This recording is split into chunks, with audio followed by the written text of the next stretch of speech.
तो आप सब कैसे हो? आशा करती हूँ आप सब अच्छे हो, मस्त हो, लाइफ को अच्छे से एंजॉय कर रहे हो।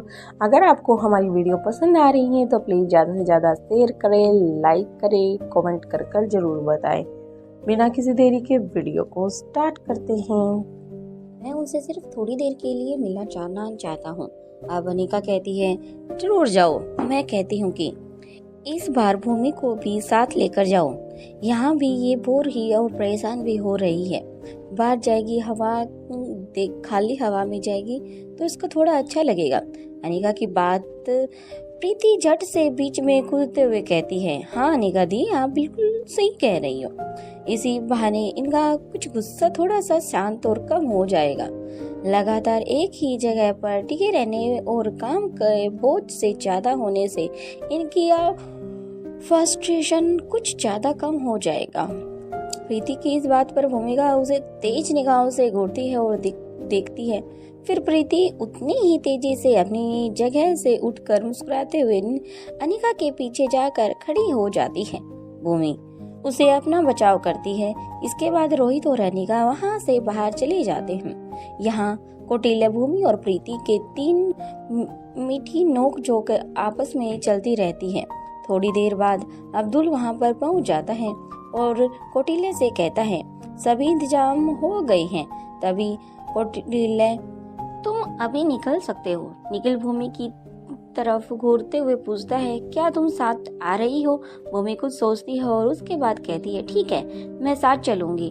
दरअसल भूमि भी जानना चाहती थी कि वे कौन सा घर है जिसकी याद में कौटिल्य को सता रही है और वह कौन है जिससे वह मिलना चाहता है, क्योंकि भूमिका अच्छी तरह जानती थी कि वह अपना कहने के लिए निखिल के आगे पीछे कोई नहीं है। फिर उसकी जिंदगी का ऐसा कौन सा पहलू है जिसके बारे में वह नहीं जानती। वैसे भी वह जल्द से कौटिल्य से मिली है, उसके बारे में सब कुछ पता लगाना चाहती थी। लेकिन इस वक्त उसका पूरा होना और ध्यान में दमयंती के साथ या संबंधित मिशन पर होना उसके लिए और भी ज्यादा खतरनाक होने वाला था। सौम्या का सच वह जान चुकी थी, लेकिन निपुण मीना, लक्ष्मी और लच्छो के बारे में वह और भी बहुत कुछ जानना चाहती थी। लेकिन कौटिल्य के स्वयं पूछने पर वह इनकार करने में ठीक नहीं समझती। अंत में वह कौटिल्य के साथ चलने के लिए तैयार हो जाती है। भूमिका कौटिल्य को जवाब देती है, मुझे सिर्फ 5 मिनट दो, मैं चेंज करके आती हूँ। कौटिल्य कहता है, अगर तुम चेंज करना चाहती हो तो कर सकती हो, लेकिन मुझे नहीं लगता कि तुम वहाँ पर किसी से भी अनजान हो। तुम ऐसा भी अच्छी लग रही हो। अब प्रीति को भी वही मौजूद थी। उन दोनों को छोड़कर वो मौका देखकर उन्हें छोड़कर वहाँ से चली जाती है। वैसे तो भूमिका दी, कौटिल्य भैया की बात बिल्कुल सही है, आप पर ये ड्रेस बिल्कुल अच्छी लग रही है, आपको चेंज करने की कोई जरूरत नहीं है। फिर कौटिल्य की तरफ देखते हुए कहती है, मान गई भैया, आपको वैसे भी सच ही कहा है, खूबसूरती देखने वालों की आंखों में होती है। भला भूमिका दी, आपको हर हाल हर चीज में खूबसूरत ही लगती है। भूमिका प्रीति की तरफ 2 कदम बढ़ते हुए कहती है, आज तुम्हारी जुबान कुछ ज्यादा कांच की तरह बिल्कुल तेज और तरार वाली चल रही है। प्रीति भूमिका की नोक झोंक को रोकने के लिए अभी कौटिल्य कहता है, प्रीति अगर तुम चाहो तो हमारे साथ तुम भी चल सकती हो, हम तुम्हें भी मना नहीं करेंगे। भूमि अपनी जगह पर रुक जाती है और कौटिल्य की तरफ देखते हुए कहती है, मुझे लगता है कि इसकी फालतू की एनर्जी को काम में लगा दिया जाए तो ठीक रहेगा। हमारे साथ ये यहीं पर ही ठीक है। फिर वह प्रीति की तरफ देखते हुए कहती है, अगर तुम ये साथ चाहती हो तो अपने साथी के पास जाओ ताकि तुम्हारे दिमाग को और भी शांति मिल सके। ओमकार को यहीं बुला लो ना, हम तो जा ही रहे हैं, तुम्हारा भी काम चल जाएगा, तुम एक से भले 2 हो जाओगे। ये कहकर भूमिका कौटिल्य का हाथ पकड़ते हुए वहां से जाने के लिए चल पड़ती है। उन दोनों को देखकर अब प्रीति भी मन ही मन मुस्कुरा देती है। अब भूमिका और कौटिल्य के जाने के बाद उसकी ये बातें सुनकर प्रीति एक मीठी सी मुस्कान चेहरे पर आ जाती है। वह अपने कंधे उचकाकर और आंखें बंद कर लेती है। ये सिर्फ भूमिका और कौटिल्य के लिए नहीं, बल्कि ओमकार के बारे में सोचकर प्रीति के फेस के एक्सप्रेशन आगे पीछे और बदलते जा रहे थे। वो सोचते सोचते कभी बैठ रही थी तो कभी उठ रही थी, कभी चल रही थी। काफी देर तक प्रीति इसी में लगी रहती है। पिछले काफी घंटों से ओमकार से मिली नहीं थी और यही मौका था कि वह ओमकार से मिलने के लिए चली जाती है। यहाँ मारवा हाउस में विक्की की एंट्री। मारवा हाउस में विक्की की एंट्री हो चुकी थी। अब्दुल बड़ी ही सावधानी से उसे लेकर मीटिंग हॉल तक पहुंच जाता है, जहां पर सिर्फ अनिका और रोहित मौजूद थे। रोहित रूम में के सामने की तरफ रखी हुई एक बड़ी सी चेयर पर बैठा हुआ था। उसके ठीक बाई तरफ अनिका मौजूद थी। अब्दुल विक्की को रूम के अंदर तक छोड़ने के बाद वापस रूम के बाहर जाकर खड़ा हो जाता है। विक्की को देखने के बाद रोहित और अनिका में से कोई भी अपना जगह से नहीं उठता। विक्की को उनमें से किसी भी ऐसे व्यवहार की अपेक्षा भी नहीं थी। आगे बढ़कर औपचारिकता निभाते हुए रोहित को हेलो सर और फिर अनिका की तरफ देखते हुए हेलो मैडम कह देता है। रोहित विक्की को अपने हाथ से कुर्सी पर बैठने का इशारा करता है। विक्की थैंक यू बोलकर वहीं बैठ जाता है।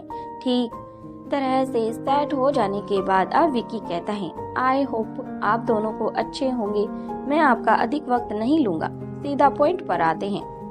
अनिका और रोहित दोनों ही अपना एटीट्यूड से उसकी तरफ देखते हैं और उससे बात करने लगते हैं। लेकिन कुछ टाइम के लिए अनिका और रोहित एक दूसरे की तरफ देखते हैं पहले, फिर खामोशी की तरफ देखते हुए कहता है, वह जानती है कि उसकी त्रिमूर्ति आपके पास है। वह उनके बदले में कोई भी कीमत अदा करने के लिए रेडी है। प्लीज आप उन्हें वापस कर दीजिएगा। विक्की की बात सुनकर रोहित कहता है, तुम क्या कह रही हो? मैं कुछ समझा नहीं इसके बारे में और कैसी बातें कर रहे हो? कौन जानता है और कौन सी त्रिमूर्ति? तुम अच्छे से एक्सप्लेन कर सकते हो। विक्की जवाब देता है, मैं आपसे किसी भी तरह से जीत नहीं सकता, चाहे आप बातचीत हो या फिर कोई भी ऐसा बिजनेस, कुछ भी बात हो। मुझे उसी को सच मानना होगा। यहाँ से खाली हाथ ही जाना होगा, लेकिन इस तरह सिर्फ समय की बर्बादी होगी। वे तीनों आपके किसी काम की नहीं है। कुछ छोटी मोटी सूचनाओं को हासिल करने के अलावा उनसे कुछ भी प्राप्त नहीं किया जा सकता। पूरे विश्वास के साथ कह सकता हूँ कि आप इतने समय में उनसे जानने लायक हर बात पता लगा चुके होंगे। अगर मिस्टर रोहित मारवा ने उन्हें अभी तक जिंदा रखा है तो इसके पीछे कोई भी मकसद जरूर होगा। इसके बाद विक्की अनिका की तरफ देखते हुए कहता है, अगर वह मकसद सौदा करना अच्छा रहेगा तो फिर अधिक देर करने का क्या फायदा हो सकता है। इतना कहने के बाद विक्की चुप हो जाता है। अब अनिका रोहित की तरफ देखती है। रोहित बिल्कुल हल्के से अपनी पलकें और गर्दन हिलाकर अनिका को हामी का इशारा करता है, जिसका मतलब था अनिका अपने हिसाब से इस मुद्दे को डील कर सकती है। और कुछ पलों की खामोशी के बाद अनिका कहती है, ये हैरानी का विषय नहीं है, लेकिन काफी अटपटा जरूर है। तुम उसके लिए काम करते हो। तुमने दोस्त बनकर उसे दगा दिया, जो तुम्हें अपना सबसे अच्छा दोस्त कहता था। इससे पहले अनिका और कुछ कह पाती, लगभग गिड़गिड़ाते हुए कहता है, मैं अपने बारे में कुछ नहीं कह सकता, यहाँ तक कि सफाई भी नहीं दे सकता, और न ही मैं देना चाहता हूँ। मैं सच में नहीं जानता कि क्या होने वाला है और क्यों होने वाला है और कैसे होगा। मैं क्या कोई भी नहीं जानता वे कब क्या करने वाली है। जो कुछ भी हुआ है वह मेरी इच्छा से नहीं हुआ, लेकिन मैं जिस जगह पर खड़ा हूँ उस जगह पर मुझे आपका दिया हुआ हर इल्जाम मंजूर है, जानबूझकर या अनजाने में या फिर गलती से, तो मुझसे ही हुआ है। अब अनिका कहती है, मुझे ये सब जानने की कोई भी इंटरेस्ट नहीं है। तुमने क्या किया है और क्यों किया है, मैं इन सब चीजों से बहुत आगे निकल आई हूँ। इस वक्त तुम यहाँ सौदा करने के लिए आए हो, तो सौदे की बात करते हैं। अब विक्की अनिका की तरफ खामोशी से देखने लगता है। 2 पल वक्त लेने के बाद अब अनिका कहती है, सौदा बराबरी का होना चाहिए। उससे कहो कि एक के बदले में कोई एक ही मिलेगा, वह कुछ चुन लेगी, उसे क्या चाहिए। विक्की कहता है, वह कभी नहीं मानेगी, तीनों चाहिए। अब अनिका कहती है, तो फिर हम कोई सौदा नहीं करना चाहते। वैसे भी हमें कुछ देश के इतनी हैसियत उसकी नहीं है। विक्की खुद ये सोचकर काफी हैरान और परेशान था कि दमयंती देवी ने बदले में उसे अनिका को क्या ही दे सकती है, जिसके पास धन दौलत की कोई कमी ना हो, ना ही बल्कि ना ही योग्यता की। कोई भी उसकी टक्कर कोई भी नहीं ले सकता। एक बार फिर वह यही सोच करने लग जाता है, लेकिन अनिका की आवाज सुनकर वह अपने सोच विचार से बाहर आता है और ज्यादा दूर तक नहीं जा पाता।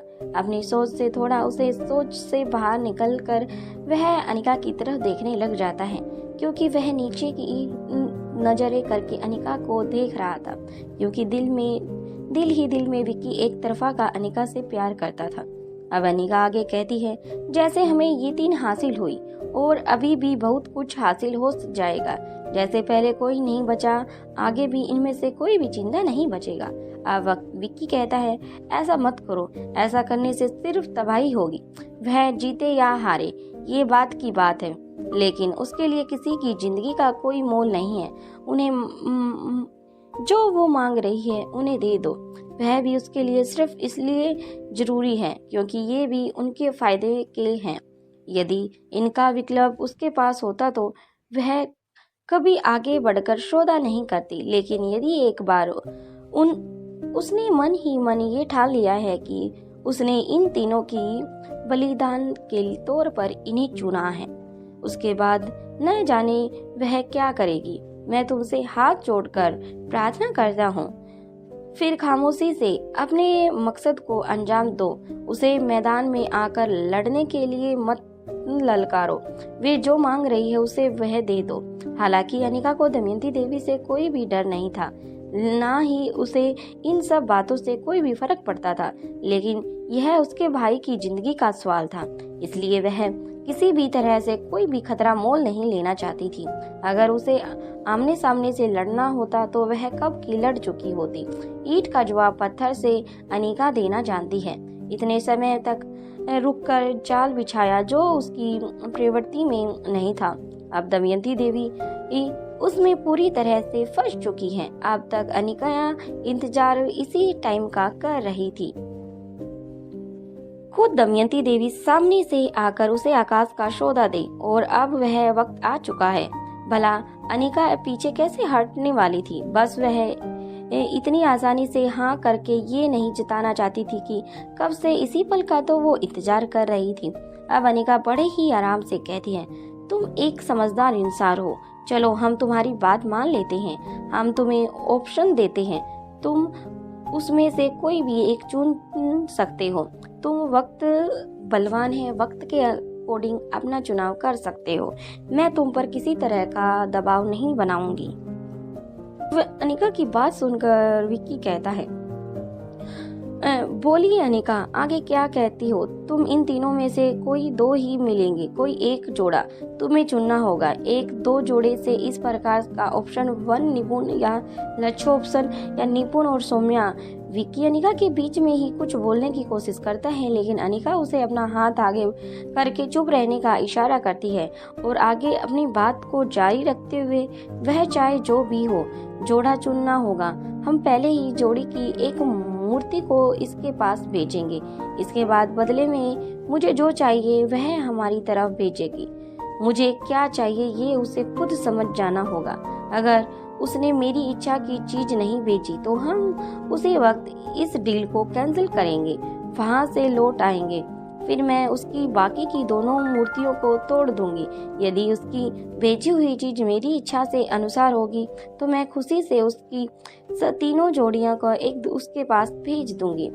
विक्की की तरफ कुछ कहने की कोशिश करता है, लेकिन अनिका एक बार फिर से अपना हाथ आगे करती है और कहती है, बस इसके आगे हमें ना कुछ कहना है और नहीं कुछ सुनना है। जाकर उसे बात कर लो, उसका जो जवाब होगा वह तुम हमें बता देना। यह डील आज रात ही होगी। इसके पास तय करने के लिए बस वक्त बहुत कम है। अब रोहित भी अपनी जगह से उठकर खड़ा हो जाता है। इसके बाद विक्की अपनी जगह पर बैठा रहता है और रोहित अनिका के साथ बाहर चला जाता है। उन दोनों को वहां से चले जाने के बाद विक्की के पास कोई भी ऑप्शन नहीं बचता।